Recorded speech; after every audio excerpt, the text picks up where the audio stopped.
네, 일단은 저희 시장 이야기부터 좀 해봐야 될 것 같습니다. 자, 앞서서도 말씀드렸지만 미국 증시는 트럼프 랠리와 함께 사상 최고치를 경신을 합니다. 그 안을 들여다보면 반도체 빼고는 대부분이 좀 상승을 했던 미국장이었는데요. 여기에 트럼프 관련주들이 시장 분위기를 또 휩쓸었고요. 하지만 국내 증시는 나홀로 소외되어 있습니다. 당분간 더 부진할 것이다라는 분석도 나오고 있는 상황인데요. 먼저 김덕구 대표님이 좀 도와주시죠. 국내 증시 오늘 또 떨어지고 코스닥은 낙폭이 더 큽니다. 오늘 장에 대한 분석 좀 어떻게 하고 계십니까? 일단 분석이랄 게 있나요? 지금 떨어지는 부분들은 시장에서 반응하는 부분들이 좀 과하다라는 느낌이 들 정도로 하락도 많이 나오는 편이지만 사실 이런 어떤 공포 장세가 만들어지는 원인도 그동안 이제 트럼프 리스크에 대해서의 기대감, 그러니까 트럼프 리스크라는 표현이 트럼프 트레이드로 바뀌었죠. 그러면서 사실 이제 트럼프의 강세론에도 이제 입각이 굉장히 많이 됐었고, 올 이제 해리스 부통령과 그리고 이제 바이든 대통령이 추진을 해왔던 친환경 섹터 관련해서의 어떤 매물들이 급격하게 쏟아지다 보니까 차익 실현과 그리고 이제 매물 출회가 이제 동시에 이뤄진 겁니다. 그러다 보면은 자연스럽게 이제 증시는 하락을 할 수밖에 없다는 것이 가장 큰 강점인데, 여기서 이제 주목을 해야 될 거는 이제 미국 시장에 대한 쏠림 현상이 훨씬 강해졌다는 것이죠. 그러다 보니까 반도체 얘기 사실 많은 분들이 제일 우려를 하실 겁니다. 근데 반도체 안 좋다 안 좋다라고 얘기를 하지만 미국장은 잘 갑니다. 반면에 이제 한국 증시 같은 경우에는 상당 부분 소외가 꽤 오래돼 있는 이런 모습인데, 저는 이 변동의 사태가 이번 주까지는 조금 더 이어질 가능성이 크다라고 저는 보고 있어요. 제가 이렇게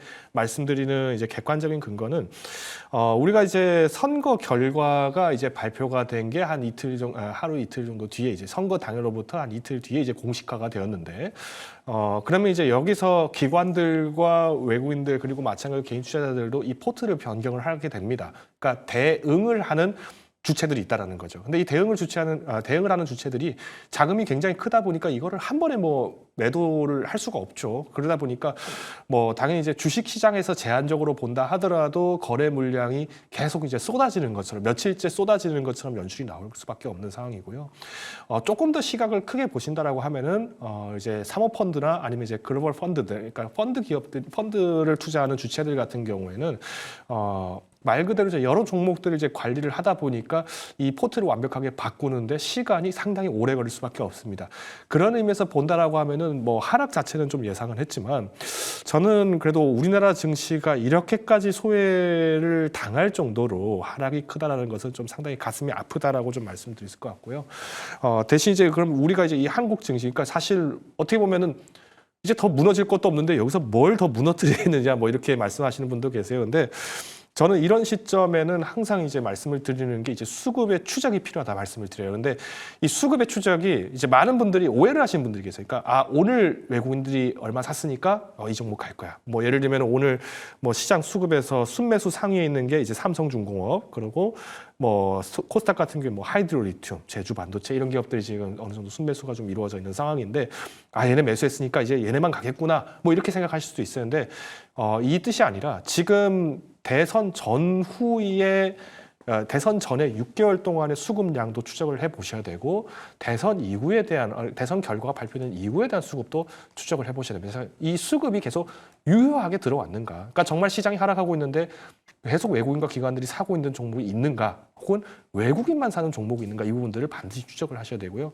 그 거래 물량을 보셔야 된다라고 말씀을 드리겠습니다. 그래서 상당히 이 추적을 하는 게 굉장히 좀 어려우실 거예요, 개인 투자자분들은. 그러면 저는 이때쯤에는 이제 두 번째 카드를 꺼드는 게 이제 또 다시 한번 달라졌다. 그러니까 증시가 또 뉴노멀화 되었다. 그러니까 정상이 아니라 또 새로운 상태를 정상으로 받아들인다라는 의미에서 목표 주가를 조금 더 재산정하는 방식이 필요하다라고 이야기를 드리겠습니다.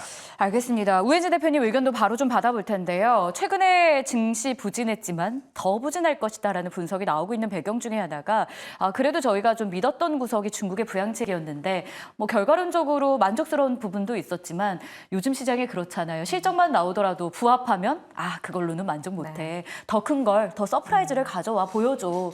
그러다 보니까 중국 부양책에도 실망감이 좀 생겼던 것 같고 관련주들도 무너지고, 여기에 트럼프 당선으로 인해서 대놓고 불안감이 있는 건 아니지만 이 잠재적인 불안 요소가 공존을 합니다. 국내 증시 모멘텀 없고요. 그래서 증권가들은 당분간 또 부진할 것이다라고 보고요. 실제로 G20 국가 중에서 국내 증시가 사실상 꼴찌를 달리고 있습니다. 아래쪽이 더 남아 있습니까? 아래쪽이 더 저는 그래도 당분간 앞에서도 대표님도 이야기를 해주셨지만 당분간은 좀 불확실성에 대한 그런 지속성 좀 이어져 갈 거라고 보고요. 저는 조금 더 빠지는 장세가 오지 않을까라고 좀 보여집니다. 조금 더 길게 바라보고 있고 사실 국내 증시가 올해 뭐 코스피 같은 경우는 올해 상반기에 이제 2024년을 맞이해서 정말 강세를 보이고 있다라고 참 올라가고 있었는데 사실은 뭐 거의 2분기 후반대쯤부터 시작해서 코스피의 흐름들 조금 안 좋아지는 시장 전체적인 흐름들 나와 있었고 코스닥 같은 경우는 더 일찍이 사실 시장이 빠지는 모습 볼 수 있었습니다. 그렇기 때문에 어떻게 보면은 이제 우리나라 그 증시에 대한 투자자들의 그런 어떤 기대치 사실은 요즘 투자자들의 눈높이가 굉장히 높아졌기 때문에 앵커님 말씀해 주신 것처럼 실적이 좋게 나와도 좋게 나와야 본전이라는 그런 생각들이 굉장히 많이 있기 때문에 지금 여러 가지 변동성과 또 불확실성에 대한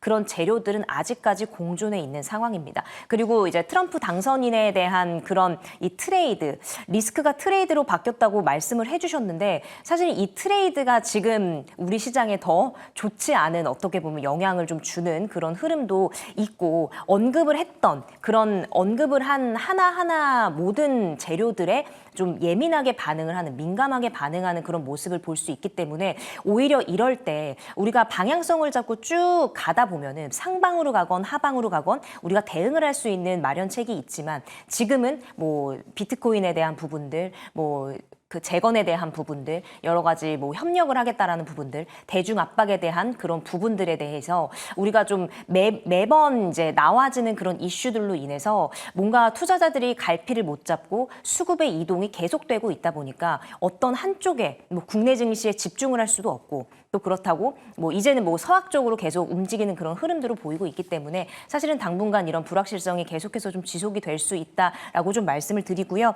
아무래도 테마 장세로 참 이런 대선 이슈가 대선이 어떻게 보면은 테마성으로 이루어질 수밖에 없지만 이런 테마성이 이렇게 좀 길게 간다라는 거 아무래도 미국이라서 그렇겠죠. 그래서 우리는 더 이럴 때일수록 빠질 때 같이 빠져나가는 것이 아니라 어느 정도 저는 조금 관망을 하고 지켜본다면 오히려 조금은 더 가지고 있었던 보유하고 있었던 분들에게는 뭐 기업의 반사 이익처럼 그런 좀 저가 매수 구간에서의 그런 어떤 이익도 조금은 볼 수 있지 않을까 이런 좀 희망적인 이야기를 좀 하고 싶습니다. 하지만 시장 전체적으로는 당분간 좀 어려움이 지속될 거다 이렇게 보고 있는 의견입니다. 어려움이 지속되는 거에는 우혜진 대표님도 동일한 의견이신 것 같은데요. 한 가지 더 봐야 될 거는 환율 1,400원을 재돌파하고 있다는 부분입니다. 아무래도 트럼프 당선인으로 인한 영향을 무시할 수가 없는 부분이 이 강달러일 수밖에 없는데요. 지금 뭐 섹터별 움직임을 본다 하면 사실 달러의 움직임하고 연동돼서 뚜렷한 상황이 나오지는 않습니다. 트레이드 관련한 종목들만 활기를 띠고 있는 상황이죠. 하지만 분명 큰 그림에서 이 환율 시장의 영향도 저희가 체크를 해봐야 될 텐데요. 대표님 도와주시죠. 강달러가 이렇게 지속될 가능성이 높다라는 분석 속에 저희는 투자 방향 어떻게 탐색해야 될까요? 당연히 이제 달러 강세가 된다라고 하는 거는 이제 그만큼 이제 시장 상황 자체가 많이 부진할 수밖에 없다라는 악재성의 어떤 추적표죠. 그러니까 이제 지표 역할을 해준다라고 볼 수 있을 것 같은데 일단 달러 인덱스 차트를 한번 보시면은 굉장히 좀 재밌습니다. 연초만 하더라도 사실 달러 인덱스가 이제 101포인트 정도에 좀 머물러 있었는데 지금 최근에 이 101포인트 정도에서 하회를 했던 게 9월 27일입니다. 그러니까 이제 트럼프 리스크가 이제 발동을 했던 지난 7월 초순부터 해서 달러 인덱스는 계속 후퇴를 했어요. 오히려 이제 달러 인덱스가 강세로 돌아서기 시작한 것도 10월 말부터 이제 시작이 된 건데 이때만 하더라도 이제 트럼프가 또 다시 한번 강세가 되네, 해리스가 여전히 하네, 뭐 경기가 안 좋네, 전쟁이 깊어지네, 여러 가지 이슈가 나오는 과정 속에서 뭐 미국은 갈피를 못 잡고 있다, 뭐 국채가 지금 좀 빠졌다, 뭐 여러 가지 얘기가 나왔습니다. 물론 이 이제 달러 인덱스가 좀 약세가 됐던 원인 중 한 가지는 이제 연준이 금리를 50bp 인하를 하게 되면서 나온 현상이었다고 볼 수 있을 것 같지만 지금 미국 내에서 이제 국채 금리까지도 계속 상승을 하게 되다 보니까 오히려 지금 시장에서는 확실한 시장을 잡겠다라는 취지로 어떤 이제 미국 투자를 조금 더 강행하고 있는 게 보여집니다. 그러다 보니까 달러에 대한 수요가 상대적으로 또 다시 강세가 된 거죠. 달러에 대한 어떤 양적 완화는 진행되고 있기 때문에 미국 내에서의 환율은 떨어지고 있고 금리는 떨어지고 있지만 거기에 비해서 이제 미국 시장에 대한 수요가 좀 더 올라가고 있다라고 저는 보여집니다. 문제는 이제 미국 정부가 지금 지고 있는 부채도 굉장히 상당하다 보니까 트럼프 당선인이 만약에 이제 실제 집무를 하게 된다라고 하면 가장 먼저 압박하게 될 수단은 연준에게 금리 인하를 좀 강요할 가능성이 크다라는 거죠. 왜? 지금 갖고 있는 빚이 10억인데 인플레이션을 많이 발행을 시켜버리면 지금 10억의 빚보다 체감상 갚아야 될 빚은 더 줄어들게 될 수밖에 없다는 거죠. 이걸 아무래도 정부 부채가 또 다시 한번 발행되면서 국채가 뭔가 이제 수요가 문제가 될 것이다. 그래서 현행 국채에 대한 이자도 낮다 측정되다 보니까 국채에 대해서도 마찬가지로 수요 부진이 좀 일어났다 보시면 될 것 같습니다. 전반적으로 보시면 지금은 달러 인덱스와 관련돼서 혹은 이제 달러 원화 대비 달러에 대한 강세는 저희가 쉽게 뭐 예측을 하기는 어렵겠습니다만은 우선 1,400원에 이제 돌파를 하는 부분의 포인트는 상당히 좀 부정적이라고 볼 수 있을 것 같습니다. 물론 수출이 잘 되는 기업이 있기 때문에 좋지 않냐라고 하시는 것보다도 저는 일단 한국의 내수 자체가 아직까지는 버텨주고 있던 시장이 이제 수출만으로 기대한다라는 것은 좀 어폐가 있기 때문에 우선은 이제 적자 비용, 그러니까 부채 비중이 좀 높은 기업들 같은 경우에는 이제 비중을 좀 축소하시는 전략이 필요하다라고 요약을 드리겠습니다. 네, 이제 마지막으로 저희 주도주거질 섹터 궁금하실 것 같아요. 최근 테마 장세가 짙기 때문에 뭐 뻔한 이야기라고 들리실지 모르겠지만 이 뻔한 이야기가 사실은 시장을 지배하고 있습니다. 트럼프 트레이드 관련주 더 갈지 말지 저희가 신의 영역까지 접근할 수는 없지만 그래도 두 분은 또 시장을 오래 보신 전문가이시기 때문에 이 흐름과 트렌드라고 표현해도 될까요? 우혜진 대표님, 이 테마 장세 속에 주도 섹터 어딜 봐야 되겠습니까? 지금 뭐 가장 뜨겁게 달구고 있는 테마가 뭐 암호화폐 뭐 아시겠지만 네. 그런 섹터들이 정말 강하게 어디까지 올라갈까라는 궁금증이 자아낼 정도로 계속해서 올라가고 있는데 사실 어떻게 보면은 우리가 주식 그 종목들이 섹터들이 움직이는 이유가 관련되어 있기 때문에 움직인다. 지분을 보유하고 있기 때문에 움직인다. 뭐 거래소와 연관이 되어 있기 때문에 거래가 많이 되면은 그만큼 또 얻어지는 매출 때문에 움직인다라고 하면서 종목들이 계속 움직이고 있는데 사실 저는 이게 장기적으로 지속이 되려면 직접적인 투자가 오히려 더 수혜를 받을 거다라고 보여지는 입장이기 때문에 지금 가상화폐 관련된 종목들 정말 끝없이 계속해서 좀 올라가고 있는 흐름이 보이고 있지만 이런 부분에 있어서는 좀 어느 정도 고점에 머무르게 됐을 때는 오히려 조금 더 조정이 나오는 그런 현상이 일어날 수도 있을 것 같고 최근에 좀 우리가 계속해서 이야기했던 종목들이 그 섹터들이 조선 섹터는 아예 언급을 했었죠. 트럼프 당선인 언급을 했었고 저는 또 전력 관련해서 좀 긍정적으로 좀 보고 있는 부분이 전력 관련된 부분들은 사실 이번에 실적이 긍정적으로 나온 그런 그 기업들도 있고 좋지 않게 3분기 좋지 않게 나온 기업들도 있는데 사실은 지금에 나온 그런 매출들은 이제 우리가 지금 뭐 정말 엄청나게 강세장이 펼쳐지고 있는 그 AI 관련된 부분에서는 아예 반영이 안 되어 있기 때문에 오히려 그런 트레이드 입장에서 봐서도 좀 긍정적이지만 앞으로의 흐름들까지도 이런 테마성을 빼고라도 저는 좀 긍정적으로 계속 좀 치고 올라갈 수 있는 부분이 좀 전력이 아닐까 싶기 때문에 여러 가지 뭐 반도체, AI, 뭐 재건함에 있어서도 전력이 굉장히 필수적이죠. 기후변화 있죠. 그렇기 때문에 우리가 전력 관련된 종목들은 우리가 좀 꾸준하게 상방을 열어놓고 좀 여러분들이 지켜보시면 이런 불확실성한 장세에서도 우리가 얻어 가실 수 있을 거다 이렇게 보고 있습니다. 알겠습니다. 일단 시장 분위기가 좀 영 좋지가 않습니다. 그래서 왜 그런 건지 이야기 나눠보면서 저희가 어떤 전투 태세를 갖춰야 되는지 좀 전략을 세워봤는데요. 좀 더 깊이 있게 들어가 보겠습니다. 오늘 섹터 가운데 가장 좀 눈에 띄는 섹터가 반도체죠.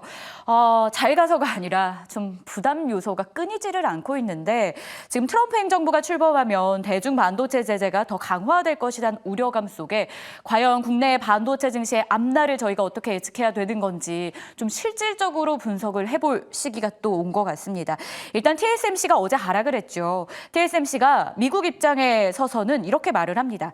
우리가 중국에 일단 안 팔겠다. 라고는 했는데 이게 정말 안 팔 수 있는 건지 어쨌든 중국의 피가 조금이라도 흐르는 TSMC 입장에서는 중국 없이 사업을 원활하게 굴러가게 할 수 있을 것인지에 대한 의문도 같이 공존하고 있는데요.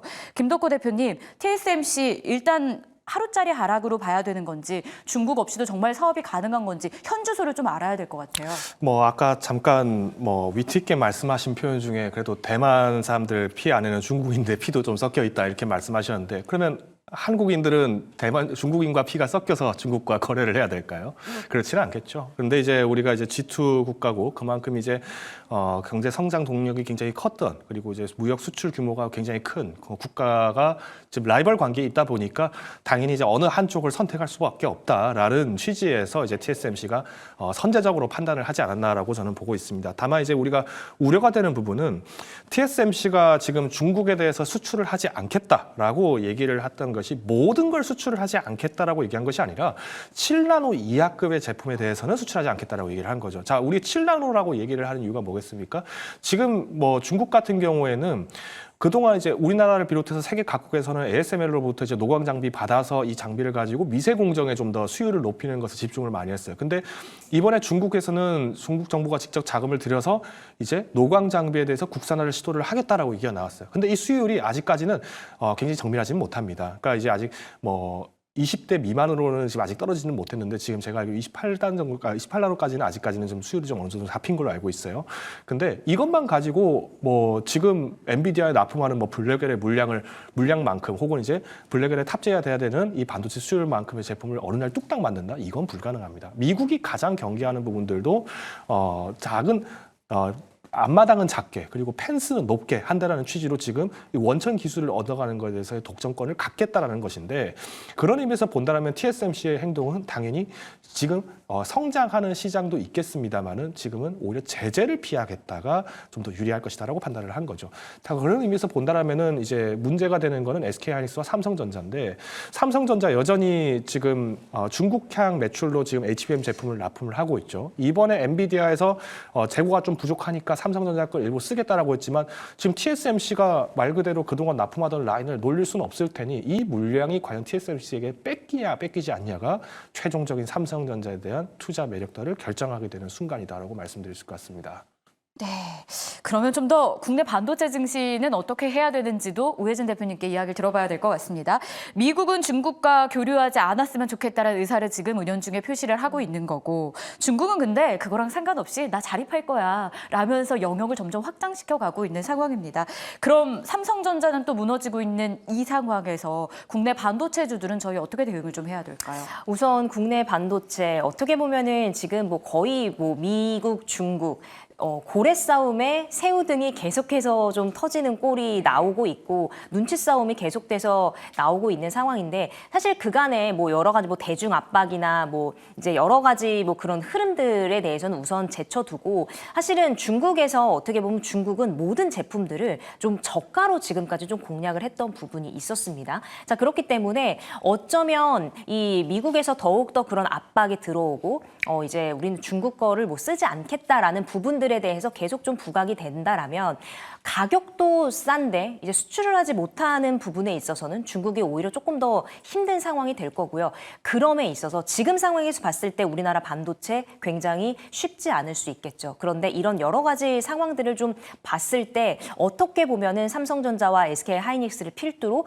국내 반도체 기업들이 오히려 조금 반사이익을 얻어갈 수 있지 않나 그렇게 보는 좀 의견도 있습니다. 왜냐하면 우리가 기업이 좀 돈을 벌기 위해서는 매출에 대한 부분, 매출과 영업이 굉장히 중요한데 이런 부분이 아무리 우리가 저가로 싸게 공급을 하고 싸게 제품을 만들었다 한들 사실은 이 매출적인 부분이 굉장히 중요하게 좀 우리가 작용을 해야 되기 때문에 이런 부분에 있어서 저는 조금 더 지켜봐야 될 거다라고 좀 보여지고요. 그리고 이제 12월 달에 대통령 이제 선거가 또 있고 1월에 실질적으로 시작을 하기 때문에 그때까지도 어떤 이야기들이 나올지 사실 지금 매일매일 또 업데이트된 이야기들이 계속 좀 좀 나오고 있는 상황이기 때문에 우리가 그런 부분에 있어서 너무 미리 좀 겁을 먹지 말고 이런 내용들이 있구나, 이런 흐름들이 있구나라는 것들만 우리 기억 속에 좀 가지고 계시고 좀 앞으로 좀 아직 2달 정도 남은 상황까지도 좀 관망을 해보자, 좀 지켜보시면서 대응을 하는 게 전도 현명할 것 같다 이렇게 생각을 하고 있습니다. 하이닉스에 대한 투자 전략은 좀 어떻게 해야 될까요? 김덕호 대표님, 일단 이렇게 중국에 대한 견제가 심해지면 레거시 비중이 내년에 좀 더 줄고 HBM 비중이 늘어날 SK 하이닉스 쪽에 대한 매력이 좀 더 커지지 않을까. 중장기 관점에서는 여전히 매력 있다는 분석도 있는데요. 당연하죠. 의견 어떠세요? 뭐 매력은 있습니다만은 지금 한국 시장에 대한 신뢰가 회복이 안 된다라면 SK 하이닉스도 오랫동안 버티기는 힘들 거라고 저는 봐요. 오늘 보시면 오늘도 마찬가지로 수급을 보시면 외국인들은 계속 꾸준하게 사는데 기관들은 또 이럴 때 또 차익을 또 내고 있죠. 그러니까 사실은 시장이 어려울 때 또 거대한 주체가 됐던 그동안에 이제 시장에서 수급적 요인으로는 가장 큰 영향을 미칠 수밖에 없는 이 기관이 오히려 더 하이닉스를 배신하고 있다는 부분을 본다라고 했을 때 그러면 개인 투자자들이 이때 또 매집을 하는 것도 하나의 일진의 이태의 전략은 될 수 있다라고 봐요. 그런데 지난주 금요일부터 해서 물량을 계속 내어놓고 있다라고 한다라면은 저는 이 추세가 이번 주 내에 변화가 생기지 않는다라면은 마찬가지로 하이닉스도 쉽게 버티지는 못한다고 봅니다. 그래서 일단 5월 동주인 상태죠. 오나라와 월나라가 서로 원수인데 같은 배를 타고 있는 섹터. 바로 이게 반도체 섹터입니다. 그런 의미에서 본다라고 하면은 저는 하이닉스도 이제는 비중을 줄여야 될 수도 있다. 다만 이제 지금 오늘장의 시장만 가지고 판단하기는 아직은 조금 이르다라고 말씀을 좀 아끼겠습니다. 삼성전자도 코멘트 간략해 주시면요. 삼성전자 같은 경우에는 뭐 이미 반도체 쪽에서는 뭐 계속 하이닉스를 차라리 보자라고 말씀을 많이 드렸었는데 네. 가장 우려가 되는 게 주주와의 소통을 원활하게 하지 못하고 있어요. 이번에 좀 되게 재밌는 찌라시가 하나 돌더라고요. 뭐 제가 이런 표현을 좀 써서 좀 아쉽습니다만은 뭐 인터넷 모 사이트에 이제 뭐 정현호 부회장과 관련된 글을 올리는 게 있었는데 그 글이 갑자기 뭐 용비어 첨가가 쓰여 있다고 합니다. 삼성전자를 이끌 리더고 그 IP를 추적해 보니까 삼성 커뮤니케이션 팀에서 뭐 추정한 거 아니냐 뭐 이런 소문이 돌고 있어요. 근데 저는 애초에 이게 진짜든 아니든을 떠나서 이런 풍문 자체가 돌고 있다는 거는 지금 삼성전자 내부적으로도 신규 어떤 제품 개발에 대한 투자를 지금 아끼고 있고 특히나 지금 P2, P3 라인도 일부 라인을 지금 중단하겠다라는 얘기가 계속 나오고 있어요. 그러면 삼성전자가 악성 재고도 만들지 않겠다라는 것인데 그동안 이제 레거시 반도체 부분들도 이 재고 덕분에 살아났던 게 지난 2분기, 1분기였다라고 한다면은 오히려 다음 분기는 조금 더 기대하기가 어려워진다는 봅니다. 그래서 삼성전자도 마찬가지로 이제 계속 지난주 그 전주에도 말씀드린 것처럼 이제는 정말 손절을 고민해 보셔야 되지 않나라고 저는 판단을 하고 있습니다. 비중을 줄여 나가는 반도체 투톱에 대한 의견도 나왔습니다. 일단 삼성전자는 현 구간에서 2%의 하락을, SK 하이닉스는 낙폭을 조금 줄였지만 그래도 2%대의 조정을 받고 있는 모습입니다. 그 밖에는 어떤 특징주들이 움직이고 있을까요? 현 구간에서 빠르게 움직이는 특징주 지금 만나보겠습니다. 비트코인도 사상 최고가를 경신하고 있고 미증시도 날아가고 있지만 국내 증시 상대적으로 소외받고 있는 모습입니다. 그럼에도 불구하고 10시 23분 구간 급등락을 보이는 종목들이 있는데요. 오늘의 특징주와 함께 열어보시죠. 오늘의 첫 번째 종목 바로 대동입니다. 트럼프 당선인에 대한 기대감이 커지자 우크라 종식에 대한 기대감도 커졌는데요. 이에 따라 우크라이나 재건 관련 종목들이 현재 움직이고 있고요. 그 안에서 대동이 현재 9% 상승폭 계속 키워나가고 있습니다. 특히나 농기계, 건설, 장비, 기기 업종들이 함께 상승을 하고 있는데요. 하지만 여기에 대해서는 갑론을박도 함께 존재하고 있습니다. 결국 재건을 하게 된다면 유럽이 지원을 하기 때문에 유럽판 기업들만 상승할 것이다. 아니다. 조선의 뒤를 이어서 미국이 혼자 할 수 없는 업종이기 때문에 국내 재건주 함께 봐야 한다라고 이야기하고 있는데 재건주 앞으로에 대한 전망도 함께 알아보시죠. 다음 종목도 함께 열어보도록 하겠습니다. 오랜만에 로봇주가 함께 상승하고 있죠. 9월 급등 이후에 이러한 급등은 오랜만인데요. 현재 엔젤 로보틱스 10% 가까이 상승하고 있습니다. 핵심은 트럼프 당선인에 집중하면서 여기에 전폭적인 지원을 아끼지 않았던 테슬라의 CEO 일론 머스크에 있습니다. 핵심은 일론 머스크를 통한 규제가 모두 완화될 수 있다는 내용인데요. 엔젤 로보틱스도 오늘 함께 상승하고 있는 가운데 로봇 관련주 역시 다양한 섹터가 있죠. 웨어러블 로봇, 휴머노이드 로봇, 협동 로봇 등 저희가 어떤 측면에서 초점을 맞추면서 투자 이어나가야 될지 오늘 로봇 관련주에 대한 전략도 함께 알아보도록 하겠습니다. 그럼 다음 종목도 함께 알아보도록 하겠습니다. 비트코인이 사상 최고치를 올라가고 있고요. 앞으로 연말까지 10만 달러에 대한 전망까지 나오고 있습니다. 트럼프 당선인이 미국 정부가 보유하고 있는 비트코인을 팔지 않고 전략적으로 비축하고 비트코인에 대한 정책 역시 우호적일 것이다라고 시장은 기대하고 있는데요. 전일에 이어서 우리 기술 투자 같은 종목들만이 아니라 오늘은 게임 관련 종목도 함께 상승하고 있습니다. 바로 코인과 관련된 거래소 지분 보유분이 부각됐기 때문이고요. 컴투스홀딩스 장 초반보다 상승분 확대해서 현재 상한가 들어간 모습까지 나와주고 있습니다. 게임 관련주, 비트코인 관련주까지 다양한 종목들 나날이 급등하고 있는 가운데 비트코인 관련된 투자 전략 어떻게 세워봐야 할지 오늘 조금 더 꼼꼼히 알아보도록 하겠습니다. 그럼 마지막 종목도 함께 살펴보도록 하겠습니다. 이제 11월 중순이 되자 다시 한번 제약바이오에 대한 투심이 살아나고 있습니다. 전일에 이어서 그 연속성 보여주고 있는 종목은 비만치료제 관련 종목 펩트론인데요. 유상증자를 성공적으로 마무리하면서 오늘 6% 가까이 급등하고 있습니다. 유상증자의 목적을 보니까 공장을 더 늘려나가겠다라고 했는데 시장은 여기에만 국한해서 기대하는 것이 아니라 그 이후에 대한 기대감을 품고 있습니다. 핵심은 일라이릴리겠죠. 일라이릴리와의 계약과 그 이후의 수주에 대한 기대감 갖고 있는 만큼 펩트론 앞으로에 대한 전망까지 알아보겠습니다. 여기까지 오늘 시장 급등하고 있는 4가지 종목 함께 알아봤고요. 오늘 시장 정확한 전략 증시 오늘 2부에서 함께 알아보시죠. 참 여러 가지 종목들이 움직이고 있지만 이들 공통점은 여전히 테마 장세가 짙다라는 겁니다. 그래서 피해갈 수 없을 것 같아서 재건 건설에 대한 의견부터 받아보도록 할 텐데요. 오늘 저희가 본 종목은 대동이었죠. 어쨌든 테마 안에서 상승하는 종목들을 본다면 범항건영, 남광토건, 이화공영 등이 상한가에 들어가 있는 상황입니다. 시가총액이 작은 종목들의 움직임이 활발하다 보니 재건 건설주에 대한 투자 전략이 좀 시급한 상황인데요. 먼저 우혜진 대표님께 도움 말씀을 들어볼게요. 재건주 어떻게 할까요? 우선 지금 이제 전쟁에 대한 종식에 대한 이야기들이 계속 나오고 있기 때문에 아무래도 재건주에 대한 그런 종목들이 지금 테마성으로 지금 계속해서 움직이는 흐름 보이고 있는데 우선 저는 이 종목 전체 섹터로 봤을 때는 우선은 지금은 좀 많이 상승을 했던 또 이슈가 계속 나와주고 있다가 그게 좀 이어져가는 부분이기 때문에 이제는 조금 이런 부분에 있어서는 비중을 좀 축소하시는 게 좀 낫지 않을까라는 의견을 좀 드리고 이 안에서 개별 종목별로 이제 이런 꼭 재건주에 대한 그런 테마가 아니더라도 움직일 수 있는 종목군들을 조금씩은 좀 선별해 내야 우리가 좀 수익을 더욱더 좀 상방으로 가져갈 수 있지 않을까 좀 이렇게 바라보고 있습니다. 아무래도 전쟁에 대한 부분들 이제 미국 입장에서는 이제 모든 것들을 이제 좀 우위하고 있어야 되는 그런 성향이기 때문에 트럼프 당선인도 그런 부분은 그런 생각을 계속적으로 가지고 있기 때문에 방산에 대한 이야기도 계속해서 나오고 있는 거 아니지 않습니까? 그렇기 때문에 재건에 대한 부분들 우리가 좀 관심 있게 좀 보시면 좋을 것 같고 이제는 그 재건에 대한 부분에 있어서도 건설이라던가 여러 가지 기계 관련된 종목군들도 지금 올라가고 있는데 아마 좀 테마성으로 묶여 있는 부분이기 때문에 좀 단기적으로 대응하시는 게 좀 좋아 보이고요. 지금 뭐 대동 같은 경우도 오늘 굉장히 사실은 이 주가 전체적인 흐름을 보면은 너무 하방으로 내리 꽂고 있는 흐름을 보이다가 오늘의 이런 그 대선 이후에 트럼프 당선인의 언급 이후에 지금 상승하는 모습을 보이고 있습니다. 그렇기 때문에 그동안의 흐름도 사실 과거의 흐름이긴 하지만 좀 참고는 해보면 좋을 그런 흐름이기 때문에 여러분들이 좀 대응을 좀 단기적으로 하시는 게 좋을 것 같다라고 말씀드리고 뭐 대동 기어도 오늘 15% 넘게 거의 뭐 22%까지 올라가다 좀 빠지는 모습 보이고 있는데 대동 기어도 역시나 그 기계 관련된 종목들이죠. 근데 대동 기어는 이제 한 가지 더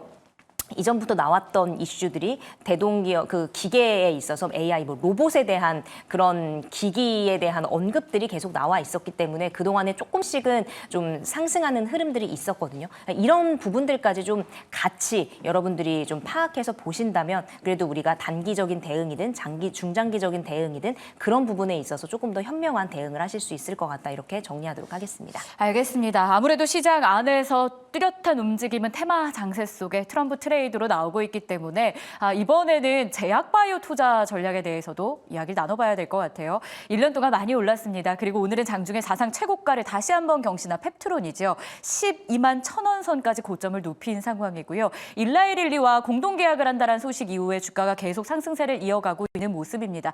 시장이 어떻든 간에 나는 내 갈 길을 간다라는 분위기인데요. 김덕구 대표님, 요즘 시장 에어포켓이 정말 필요하잖아요. 제약바이오 안에서도 비만 치료 쪽으로 이 에어포켓 저희가 삼아봐도 될까요?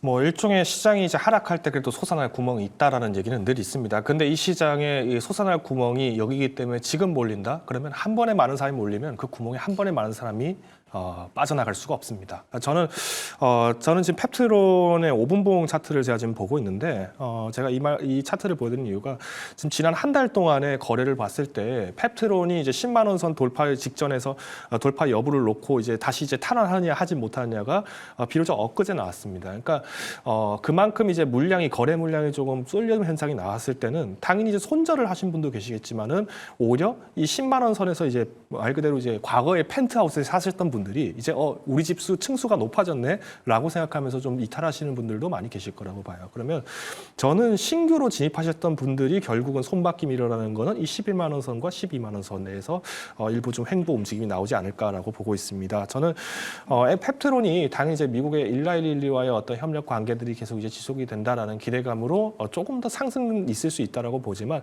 상승 탄력도가 뭐 오늘이나 어제처럼 나타났던 연일의 상승에서는 좀 다소 못 미치는 좀 아쉬운 모습은 나올 수 있다라고 봐요. 그래서 나는 단기 매매 대응이 가능하다라고 하시는 분이라면은 일단 손절가는 11만 원을 잡고 접근을 하시는 게 필요하다라고 요약을 드리겠습니다. 가격 전략까지 잘 체크해 보도록 하겠습니다. 저희가 방송을 하고 있는 사이에 코스피 지수는 낙폭을 조금 줄였습니다. 0.6%가량의 마이너스권에서 남은 시간 더 회복을 해주기를 바라는데요. 그 배경엔 아무래도 수급의 도움이 필요하겠죠. 오늘 외국인과 기관의 방향은 어느 쪽으로 탐색이 되고 있는지 지금부터 알아보도록 하겠습니다. 수급의 참견 함께 하시죠.